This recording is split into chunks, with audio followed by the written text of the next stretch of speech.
When I first bought the 12-acre plot perched on the rim of Willow Creek, I barely noticed the tiny HOA that ruled the nearby upscale community.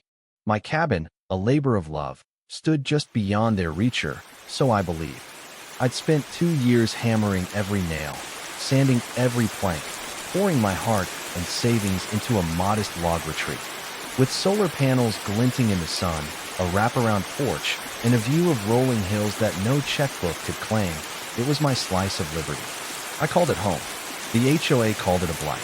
Trouble knocked in the form of Leonard Voss, the HOA's smug president, striding up my dirt path in crisp chinos and a tucked-in polo, looking more suited for a yacht club than my neck of the woods.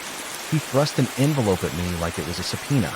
"You're in violation of multiple community standards," he announced. "Unauthorized construction. Unapproved design. No architectural review." I stared dumbfounded. "I don't live in your neighborhood." His lips curled into a thin, practiced smile.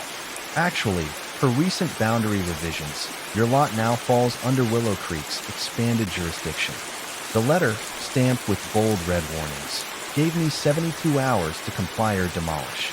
I thought he was bluffing. He wasn't. The HOA, it turned out, had quietly voted to stretch their domain by 2 acres in a secretive meeting, just enough to ensnare my property. No notice, no consent, just a new map and a power grab. My cabin, with its rugged charm, didn't fit their vision of luxury rustic. I stormed to their so-called officia stuffy basement with cheap wood paneling and demanded proof of the annexation. They waived vague documents, claiming legality. I called the county, only to learn HOAs could redraw lines in unincorporated zones with minimal oversight if the vote was unanimous. Leonard's board was a clique, his wife, Marjorie, and 2 retired developers who'd built half the community. I pleaded for an exemption. Denied. Offered a compromise. Rejected. Showed them my original deed. Leonard smirked. "Irrelevant. You're on our map now." By dusk, a notice was stapled to my door. Demolish or face fines topping $30,000. That night, I stood on my porch, coffee in hand, staring at the starlit sky. I could roll over, fight a costly court battle, or find another way. Then it hit me, a card I hadn't played. Leonard and his cronies didn't know I owned more than my 12 acres. Years ago, in my late 20s, I'd invested in a trust that held the land under their precious HOA clubhouse, 6 rental cabins, and community tennis courts. The original developers had leased it cheap, and I'd inherited the terms. A 30-year lease, renewable every decade, with rent adjustable by the landowner. That renewal was days away, and they were paying a piddly $1,300 a month for land worth millions. The next morning, I met my attorney, Rachel, who read the HOA's demolition notice with raised brows. "They're threatening your home?" she asked. "Yep." She flipped through the lease. "Well, they're about to choke on their own game. I could triple the rent or evict them with 90 days notice." "Raise it," I said. "Max it out." We drafted a new lease, jacking the rent to $4,200 a month, backed by a fresh market appraisal. I had it hand-delivered that afternoon, right in the middle of Leonard's HOA wine and cheese soiree. From a nearby trail, I watched him tear open the envelope. His face drained of color. He read it twice, then a third time, before storming toward me across the tennis courts. "This is extortion," he spat. I smiled. "No, Leonard. This is rent." Chaos erupted. Leonard called an emergency HOA meeting, railing about blackmail and revenge. They refused to pay, so I issued an eviction notice. Tenants in the rental cabins, blindsided to learn the HOA didn't own the land, panicked. One hired a lawyer, 2 others bolted. The local paper caught wind. HOA threatens resident's cabin, gets slammed with triple rent.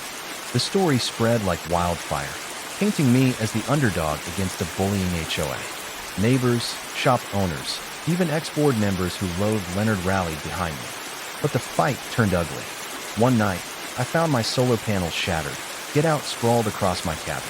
I installed trail cams and caught Marjorie and a board member, Ted, sneaking back with spray paint. The sheriff hauled them in. Leonard spun it as a misunderstanding, but the HOA's facade was crumbling. With their empire cracking, I pushed harder. I sent a final ultimatum: rescind the demolition order, drop your claim on my land, and admit my independence. or I'd terminate the lease and bulldoze their courts. They folded, but I wasn't done. I canceled the lease on the rental cabins, giving the HOA 90 days to clear out. They scrambled, begging the county for help, but the law was on my side. I offered to buy their buildings at a 40% discount. They refused, so I fenced off the land and hired contractors to transform it into Willow Haven Retreats premium short-term rentals under my name. I kept the tennis courts, repainted the HOA's former office, and turned it into my booking hub. Guests flocked to the rustic charm, and bookings soared. Leonard resigned in disgrace. His replacement, Sarah, a pragmatic woman, met me for coffee. "Your HOA nearly destroyed what I built," I told her. "But I don't break." She nodded. Leonard was a tyrant. We're not all like that. We struck a deal. The HOA permanently dropped their claim on my cabin, and I offered discounted access to the tennis courts for community events. Today, my cabin stands prouder than ever, renovated and thriving amid a booming rental business. The HOA limps along, humbled, their former stronghold now a testament to their overreach. Vacationers book my retreats months in advance, drawn to the pines, the stars, and the plaque by my porch. Freedom isn't given. It's forged. Every night, coffee in hand, I sit on that porch and grin. They gave me 72 hours to tear it down. I built an empire instead.